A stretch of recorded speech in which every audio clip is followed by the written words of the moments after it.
Star Wars The Rise of Skywalker is now just 59 days away from its official release, with also the official release of the third and final trailer debuting tonight during Monday Night Football, specifically during halftime, which the actual game is all set and ready to start at 8:15 Eastern Standard Time. This is Mike Zero. Make sure to subscribe if you're new to the channel for future Star Wars content. Now, I think it's pretty safe to say that by far, one of the big exciting elements of Star Wars The Rise of Skywalker all has to do with, of course, the return of Palpatine, Luke Skywalker, Rey, and of course, others that are going to be a part of this story that's truly going to give the fans a big sense of nostalgia, and of course, also another big sense of really going back to the prequels and the originals and all of that. So, with that being said, we do know that this film, at the end of the day, is going to be a revelation film, providing many different twists and turns, as well as all of these different surprises that will change how we view the past 8 Star Wars films that come before this one. Now, with that being said, these past couple of weeks or so, we've been learning a whole lot more about this film, and when it all comes down to various shot descriptions of the third act of Episode 9 involving many different characters, this is where things begin to get very exciting for this movie. Now, specifically, what's really intriguing about all of this is that shot descriptions consisting of a sequence where it's explained that one of the sequences based at the end of the third act of the film is said to involve Rey traveling back to the world of Ahch-To to collect her thoughts after fighting Kylo Ren, where she was said to tap into the dark side of the Force that scared her, where it's explained that while she is on the world of Ahch-To, is that she makes another stop into the mirror cave beneath the island, as seen in The Last Jedi that returns in Episode 9.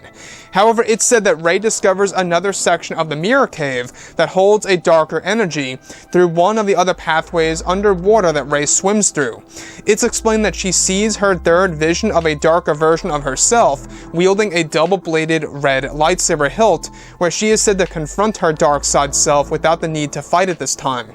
It's explained that Rey is said to close her eyes where she is trying to connect with Luke Skywalker's Force Ghost, where she is actually said to be successful, where Luke's Force Ghost voice is described to guide Rey through this challenge of hers against her darker self, where it's described that Luke is said to eventually unveil that these visions of hers have to do with her lineage and her connection to Palpatine,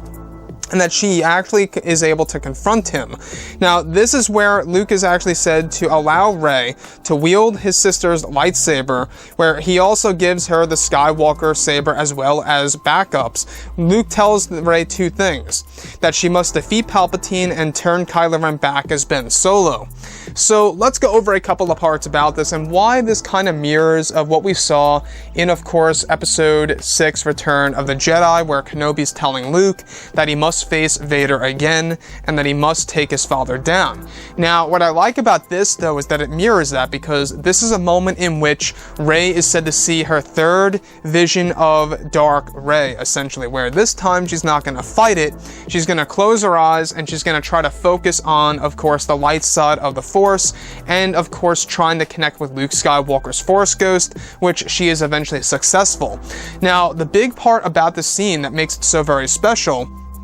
is that, of course, this is going to be a moment in which Luke unveils to Rey about her lineage and her connection to Palpatine, and why it's important that she is able to destroy Palpatine once and for all, and to turn Ben Solo back, of course, to the light side of the Force, bringing Kylo Ren back to the light. If she can do those two things, she will bring balance to the Force, at least for a very long time, until another conflict comes into play, right?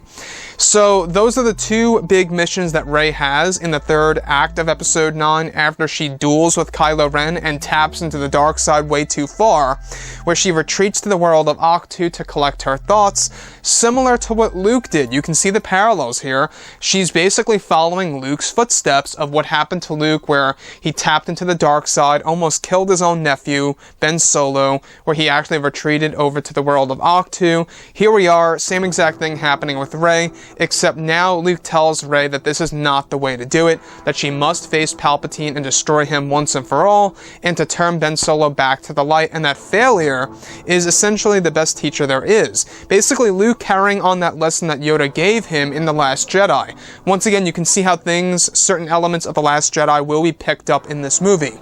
So, with that being said,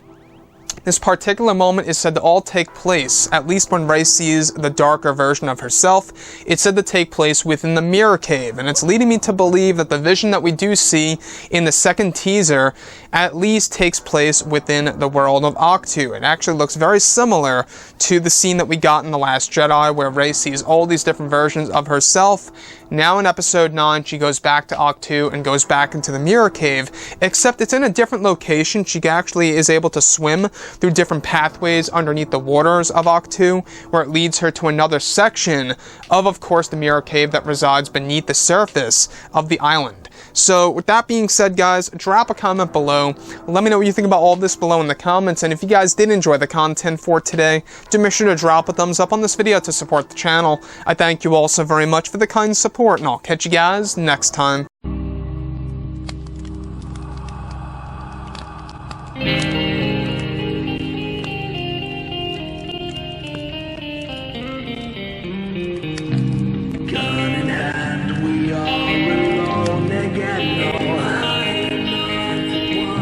From night to moon.